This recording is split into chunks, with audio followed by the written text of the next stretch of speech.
নমস্কার বন্ধুরা, আমার ইউটিউব চ্যানেলে সকলকে স্বাগত। এই ভিডিওতে ফুড এসআই 2024 সালের 17ই মার্চ সেকেন্ড শিফটে যে সকল প্রশ্ন এসেছে সেগুলি নিয়ে আলোচনা করব। তো তোমাদের ফার্স্ট শিফট যেগুলো হচ্ছে সেগুলোতে একটু সহজই প্রশ্ন আছে, কিন্তু থার্ড শিফটে সবথেকে কঠিন প্রশ্ন দিয়েছে। তো প্রশ্নগুলো আমরা দেখে নিই।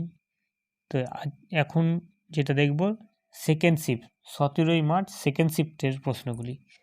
তো প্রথমে রয়েছে ইউএন এর হেডকোয়ার্টার কোথায় অবস্থিত? ইউএন এর হেডকোয়ার্টার অবস্থিত হচ্ছে নিউ ইয়র্ক, ইউএসএতে। উইংস অফ ফায়ার কে লিখেছেন?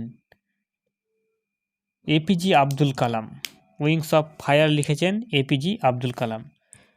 নালন্দা বিশ্ববিদ্যালয় কোন রাজবংশের সময় তৈরি হয়? সঠিক উত্তর গুপ্ত সম্রাট। কে বিক্রমাদিত্য উপাধি ধারণ করেন? দ্বিতীয় চন্দ্রগুপ্ত বিক্রমাদিত্য উপাধি গ্রহণ করেন।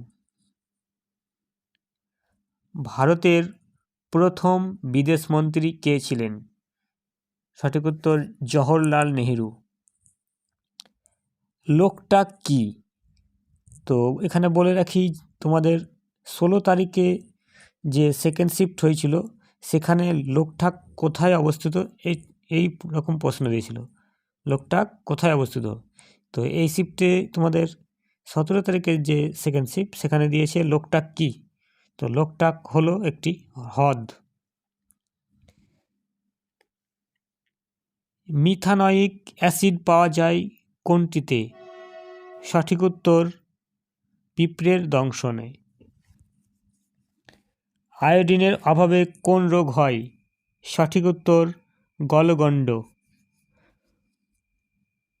ভারতের বর্তমান সুপ্রিম কোর্টের প্রধান বিচারপতির নাম কি? সঠিক উত্তর ধনঞ্জয় যশবন্ত চন্দ্রচূড়।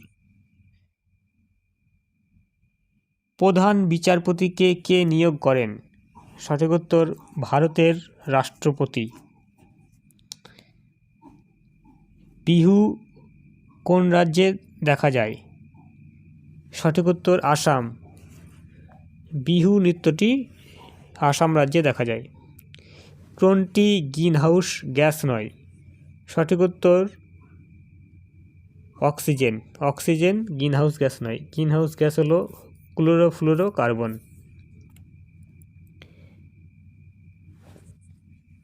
রিকেট রোগ হয় কোন ভিটামিনের অভাবে? সঠিক উত্তর ভিটামিন ডি। ভিটামিন ডি এর অভাবে রিকেট রোগটি হয়। কথাকলি কোন রাজ্যের লোকনৃত্য? তো কথাকলি হলো কেরালা রাজ্যের লোকনৃত্য। আলমগীর উপাধি কে ধারণ করেন? তো এটি তোমাদের 16 তারিখের ফার্স্ট শিফটে এসেছিল। তো এই প্রশ্নটি রিপিট করে দিয়েছে আবার। তো এর সঠিক উত্তর হবে ঔরঙ্গজেব। মকবুল ফিদা হোসেন কিসের সাথে যুক্ত? সঠিক উত্তর চিত্রশিল্প। মকবুল ফিদা হোসেন ছিলেন একজন চিত্রশিল্পী। আইটি অ্যাক্ট কত সালে চালু হয়? সঠিক উত্তর 2000 সালে। কোন গ্যাস বায়ুমণ্ডলে প্রভাবিত করে না? সঠিক উত্তর হিলিয়াম।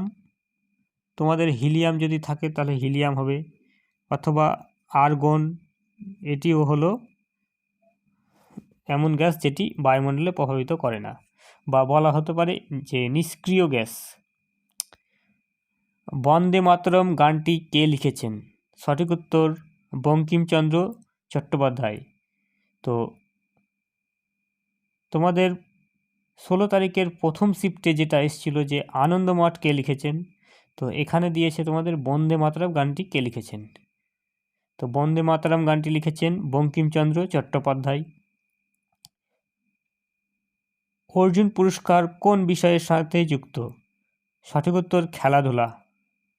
খেলাধুলার ক্ষেত্রে অর্জুন পুরস্কার দেওয়া হয়। সর্দার সরোবর বাঁধ কোথায় অবস্থিত? সঠিক উত্তর নর্মদা। যদি বলে নদীর কথা তাহলে হবে নর্মদা, আর যদি স্থান বলে তাহলে হবে গুজরাট।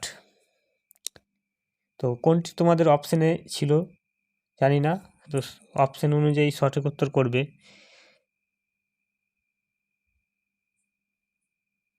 সাইলেন্ট স্প্রিং কার লেখা? সঠিক উত্তর রাচেল কারসেন। সেলিম আলী কার সাথে যুক্ত ছিল বা কোন বিষয়ের সাথে যুক্ত ছিল? সঠিক উত্তর পাখি। কেশরী পত্রিকা কে প্রকাশিত করেন বা কেশরী পত্রিকার সম্পাদক কে? সঠিক উত্তর বালগঙ্গাধর তিলক। নিচের কোনটি সিন্ধু সভ্যতার একটি বন্দর? সিন্ধু সভ্যতার একটি বন্দর হলো লোথাল। বিশ্ব পরিবেশ দিবস কবে পালন করা হয়? এই প্রশ্নটিও রিপিট করেছে, কারণ এই প্রশ্নটি 16 তারিখের প্রথম শিফটেই দেওয়া হয়েছিল। তো বিশ্ব পরিবেশ দিবস পালন করা হয় জুন মাসের 5 তারিখেই। কোন যুগকে সুবর্ণ যুগ বলা হয়? সঠিক উত্তর গুপ্ত যুগ। গুপ্ত যুগকে সুবর্ণ যুগ বলা হয়। গাছে কোন হরমোনটি পাওয়া যায়? তো গাছ থেকে যে হরমোন পাওয়া যায় সেটি হলো সাইটোকাইনিন। নিচের কোনটি কালিদাসের রচনা নয়? তো এখানে সঠিক উত্তর হবে মুদ্রা রাক্ষসম বা মুদ্রা রাক্ষস কালিদাসের রচনা নয়। কালিদাসের রচনাগুলো হলো অভিজ্ঞান শুকুতালম। তো এই প্রশ্নগুলো সংগ্রহ করতে পেরেছি, তো তোমরা উত্তরগুলো মিলিয়ে নিবে। ধন্যবাদ।